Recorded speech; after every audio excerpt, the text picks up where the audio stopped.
Whatever you do will be insignificant, but it is very important that you do it. Somebody once famous, called Mahatma Gandhi, used those words once. And if you were to take those words and apply them directly to the humanitarian sector, nobody would ever do any work. What would be the motivation? What would be your drive to go and work in a challenging environment, leave behind your family, your friends, be in a really difficult situation? I'd like to talk to you today using some examples from my own experiences about what I think defines a humanitarian worker and what makes a good humanitarian. The dictionary says that a humanitarian is somebody who works for the betterment of the human condition, somebody who works for the welfare of humanity. I think that definition is a good definition, but I think that it lacks depth, and so I'm going to explore that a bit. I was a teenager when I first heard an interview with a doctor and a nurse from MSF, Doctors Without Borders. And it was like a light bulb moment. I didn't really know what I wanted to do with my life, and at that point in time, I'm listening to that interview, and I'm hearing these people who are using skills and knowledge, and they're going to exciting places in the world, and they're treating people, and they're going to places that you can't go. You can't go there as a tourist. And they're coming across cultures and languages. So fascinating. I got so excited. I thought, yes, that is what I want to do. I want to be a doctor. I want to have an adventure. I want to be a humanitarian. I didn't really know what that meant yet. How many of you guys in the last day, week, month have come across images of suffering and injustice? Maybe images of war? Everybody to a person in this room is putting their hand up. Because we see it all the time. It's in the media, it's all around us. It's in the newspapers, it's in magazines, it's on our television, on the radio, you see it on websites. And we have these momentary, flitting moments of empathy that go as quickly as they come, as soon as we click, as soon as we turn the page, as soon as we change the channel. But it is very difficult to do that when you are faced with it directly. At 17, I went out to Sri Lanka to work in an orphan care centre, and I was really struck by the number of young people in this orphan centre who were really severely disabled by medical conditions, conditions like polio, clubfoot, and measles, conditions that are largely preventable or treatable if you have access to vaccinations, clean water, good quality medical and surgical services. And that inequality really felt unfair to me. And at that point, it really cemented this idea that I really wanted to do something about it. So fast forward 7 years later, and I've finished medical school, my junior doctor rotations, and I'm going to Belgium to learn tropical medicine.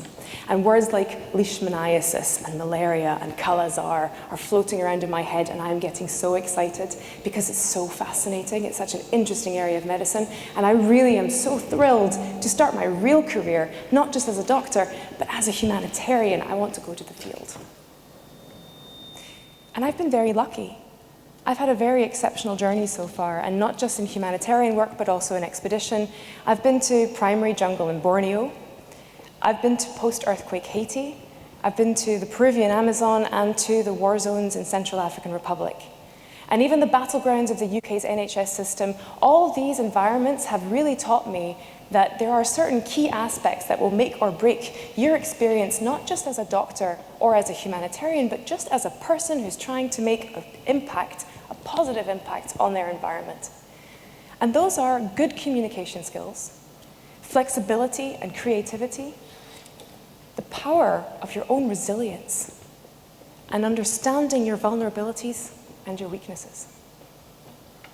My first mission was with MSF in 2013, and I went to Haiti, and I was sent to work in a burns unit. And I was absolutely terrified. I had never seen a burns patient before. I didn't really speak that great French. But luckily, I arrived, and I had armed with the MSF protocols and a team of national nurses and doctors who were incredibly experienced and skilled. We managed to collaborate together and do some really great work, and I learned a huge amount from them. But one of the things that I really learned about there was certainly communication, and not just about language, but also about crossing cultural barriers and understanding the social and cultural context in which you work. And particularly as a doctor, that can be very, very important, especially when you want to mitigate mistrust and misunderstanding with your patients. Burns in Haiti are complex injuries, and there's a lot of reasons why people get them. But primarily, if you think about it, it's down to poverty. Domestic accidents are very common, and one such accident resulted in 2 patients coming into the hospital on Christmas Day after a gas bottle exploded in their kitchen. A couple in their late 30s were covered in more than 30% of their body with burns. Their arms, their legs, their chest, their faces. And they were across from each other in our medical high dependency unit, and they used to say to each other in the mornings, "Ça va, mon amour? Oui, chérie, ça va. How are you, my darling? Yes, my love, I'm fine." And they were adorable. They had a very, very challenging route to recovery. Infections, operations with skin grafts, nutrition is very challenging. You need to eat a lot of calories and protein to get better. But they made it. And 2 months later, they were able to be discharged home the same day. And I spent a lot of time talking to them about the medical care, physiotherapy, compressive bandaging, making sure they have a good diet. But something was missing from the consultation. They left. And 2 weeks later, I got a phone call from the outpatient department, and one of the nurses said the couple had come back to speak to me really urgently. And I took the call and I said, "What's the emergency?" And the husband spoke to me and said, No, doctor, and we're fine, but when may I make love to my wife again?" So I'd really missed something very important. And that's really essential when you work, not just as a doctor, but in any job in the environment that you're in. It's really essential that you understand what makes people tick. And that helps you to communicate with them. So I was so focused on having the best interest of my patients really centrally, but actually I totally missed something that was even more important to them. We work in a poor resource setting. So yes, MSF, Médecins Sans Frontières, is one of the richest organizations in the world when it comes to delivering high quality medical care. But that doesn't mean that we always have everything at our fingertips. Sometimes you're forced to be creative and to get flexible with the way that you treat your patients. And you have to remember that although there are protocols, patients are not protocols. And occasionally you're forced to go off protocol and treat them in the best way that you possibly can with whatever you have to hand. Imagine trying to be the logistician in a war zone, getting materials and drugs across a border where there's active fighting going on, or that there's been flooding and the river that you normally get over is impassable. So sometimes you have to get, as I say, flexible and creative. And we discovered that using surgical abdominal compresses works really well when you have a large area of skin that you need to cover with for a burn. In addition, if you run out of nutritional feeding that comes in a packet, you can send a friendly logistician to the market to buy bananas, some kind of bean and some milk powder, and hey presto, you've got a high protein, high carb feed that's ready to go. And it works. You just have to think outside the box a little bit. But the high highs of getting over the odds and treating patients that you thought were never going to get out of hospital are sometimes completely countered by the most terrible low lows. And in the resource setting that is difficult and challenging, it's not just about the materials, but also about the space. And we are accountable not just for our actions, but also for our inactions. Imagine here if you were told you couldn't get a GP appointment for the next 2 weeks. Who here has had that before? Pretty frequently, right? And the NHS is always in the headlines, isn't it? Trolley waits and long-term waiting for appointments and 3 months or more for your operation. But you will always be treated. And it will be good treatment that you will get.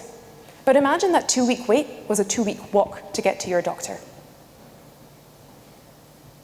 And imagine if you came to the hospital and they said, "Oh, sorry, there's no more room. Come back in a month." In some contexts where we work, we are it, and the NGO sector is the only thing that is upholding any kind of healthcare for services that exist in the country, and that can be really challenging. And sometimes it forces us to make very, very difficult and painful decisions. 3 o'clock in the morning in Haiti, I got a phone call from our project coordinator asking if we had space, and at that point we did not. We were full to capacity, we were bursting. The next day I discovered that we had turned away a father with 2 young children with severe burns. 2 days later he came back, his daughter had died, and the little boy also died, even though we made space for him because of complications from his injuries. We cannot feel guilty for that though as individuals, because we are so stretched sometimes, but we have to remember that our responsibility is for the patients who are already under our care. And that can be really, really painful. But you have to be strict when you only have limited staff and you only have limited materials. In Central African Republic, we ran a trauma center. It was purely looking after victims of violence, victims from the war, victims from road traffic accidents, and also victims of sexual abuse. And it was challenging because we didn't always have the space for everybody, and we couldn't treat everything that came in the door. One of the things that you learn when you're in the field is also, as I said, about resilience, and also your vulnerability and your weaknesses.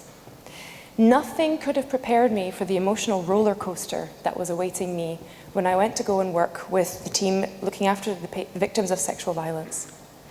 In 6 months, we saw more than 160 patients under the age of 18, and I'm not even talking about the adults here, and some of them were as young as 2 years old. And one case in particular will always stay with me. An 8-year-old girl and her grandmother came for a consultation. Both of them had been victims of a really horrendous attack. And not only that, but they had witnessed the murder of their mother, the grandmother's daughter, this little girl's mum, and the grandmother had somehow filmed it. And because she didn't have the words to express the horror of what they had experienced, the video was put before us in the consultation room.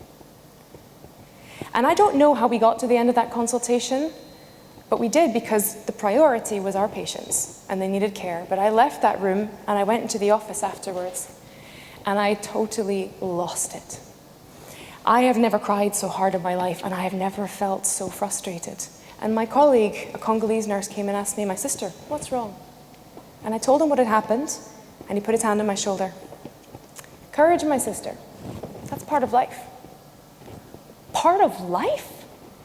I have never been so angry. I have never been so frustrated. I've never felt so helpless and hopeless in my entire career. And not only that, but I was disgusted at humanity. I was disgusted that anybody could do that to anybody else and that somebody else could normalize it. And on top of that, I was angry at my colleagues. Why were they not as frustrated as me? Why weren't they as shocked? But you have to remember that in these contexts, our colleagues, our staff, our friends, they are just as much victims of the circumstances in which we work. And they have had to learn to steel themselves, and we can learn from their power, from their ability to carry on faced with such horror and with such challenging circumstances. And they do it with grace. I spoke to the midwife about it afterwards, and I asked her, "Sylvie, why weren't you so angry?" And she said, "Of course I am. I am a mother, and this is my country, and these are my people, but I am also a midwife. I am a nurse. And it is my responsibility that when they come to me, I must care for them. I cannot cry for everyone." And it's true. You can't feel everything with such deep empathy because you would break. That day that I saw those patients, my project coordinator sent me home because I wasn't functional anymore. And he said, it was a Wednesday, he said, "Don't come back till Monday, at least." I'm very glad he did that because one thing that we need to understand is where our limits are. When we pass them, we stop being functional. We stop being able to care for our patients. And as a clinician, that's very, very important to understand where your breaking point is and to stop before you reach it.